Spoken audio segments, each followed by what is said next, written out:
I've already made the frosting for the key lime cake, so we just need to put the cake together. Oh, well, I'll get the eggs. Okay, so my sister Beth and I have been cooking together since we can remember. You remember the first thing that you ever made? It's probably some sort of cookie. My memory is that you made snickerdoodles. I bet that's right. This has a lot of eggs in it, like It's got five. It's got 5 eggs. 2 cups of flour. This is your basic cake recipe, but it has lime gelatin to make it very green. A lot of people I think use food coloring for color, but you get flavor with that egg egg. That's nice. it's just a package of lime gelatin, which actually looks blue, but it will be green shortly. I always wish I could do that thing. Can you do that? Of course I can. Okay, so we got some baking soda and peanut butter powder. In baking, we try to follow the amount because it's a little more precise. If you're making something savory, you can kind of try to get it right in there. I think that was the bottom thing you mentioned for the measure.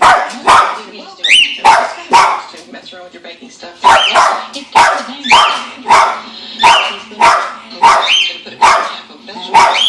Thank you for coming all the way from South Georgia for this. I can't ever get enough of your family, especially when the chance to see you. That's enough.